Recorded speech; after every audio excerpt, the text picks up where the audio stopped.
But now it's been proven since late 1960s that the Gondwana from the Pangaea, the northeast Laurasia, which became the United States, Asia, and so on, but the lower part of the world, like down under, like the Aussie was saying, down under, below the equator, is Gondwana.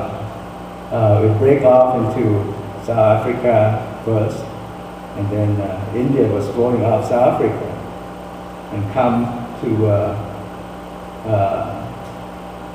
into contact with Asia about 20 million years ago. Just only 20 million years ago, growing up there. Okay, so the earth, the planet, the dirt, the soil really float in the water. Okay, how did he know that? Okay, that's beyond my imagination. And then he said, how does life form is formed? We talk about a person's body and mind. So this is the body part. He said you need a father and mother. And we do in new terms, sperm and egg, fertilization. When they have mother still menstruating, you have to rich enough hormones, enough to feed the womb so that the baby can live in. It's like the cradle. The microenvironment like the eggshell and so on, the nuclear substance that they do in vitro fertilization, the macroenvironment, the womb itself, and they do all sorts of cloning to that. So that's the womb part. And then he said there's the third part, the birth consciousness, which depends on karma, and consciousness, and craving. Craving is the one that takes you everywhere. Just like when Sanka was talking about. Using Mahatma's Sangha Sutra. And then he mentioned further how the life form is developed. He said the first start like an embryo, the kala, as his term. It's like a tiny oil drop from a sesame seed oil, stick to the tip of the llama hair, and you shake 8 times. And that's how small it is. That's microscopic. And then he said it became a puta, or white dot, which is like blastocyst. And then it paste it like a red tinge dot, start to form embryo there. And then kana, that means the tiny mass. And they have 5 parts, head, 2 arms, 2 legs. And then body and hair develop. And then whatever mother consumes, the fetus will thrive on such food. So diabetic mother, the baby gets big. It needs cesarean section and delivered properly. So he said, in youth, there's aging.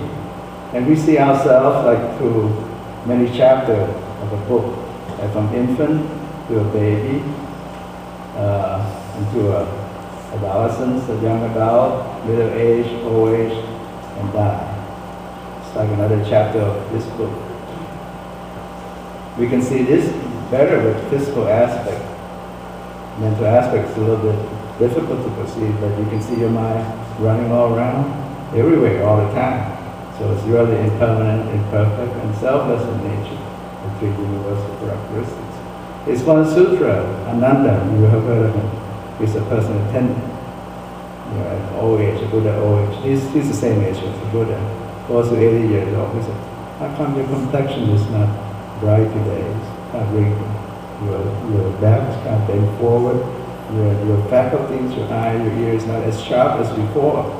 And the Buddha simply answered, in youth there's aging, in health there's illness, in life there's death. Even though one may condemn aging, blaming aging for causing bad complexion, yet such beautiful body would still be aging.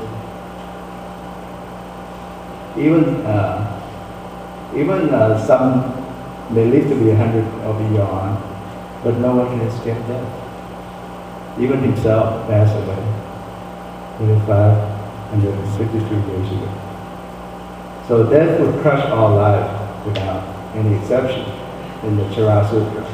And I sent this around. One of my friends from Chicago answered back saying, how come the Buddha know about apoptosis, programmed cell death? Isn't that amazing? Surprise answer.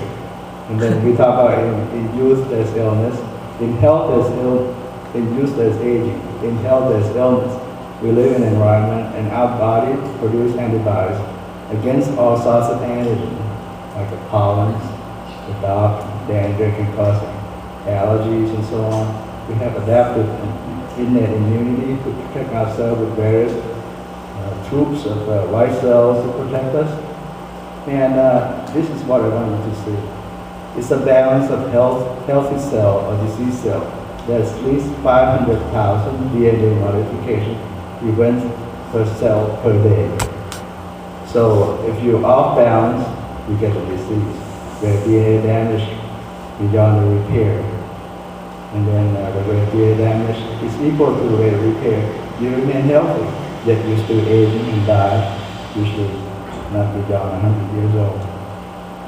And this has been shown, the pathway of apoptosis, programmed cell death. I won't go into detail.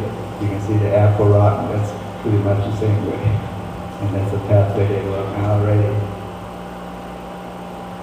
So in life there's death, hidden death every moment. And this is how we perceive things. Eye, ear, nose, tongue, body contact, and mind. We perceive sight, sound, smells, taste, touch, thoughts. In the West there's only 5 senses, but in Buddhism there's mind, thought, and 6 sense spirit. Is that enough?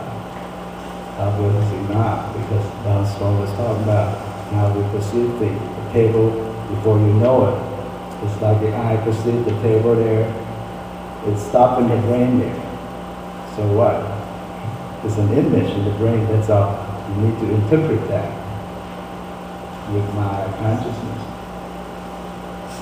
Represent consciousness like the resting mind, but when it's activated by those, it forms a specific consciousness, eye consciousness, ear consciousness, nasal consciousness, tongue consciousness, and body consciousness. And the mind is mind consciousness. That's what we're busy all day long. So you need 3 parts in each faculties. And this has been shown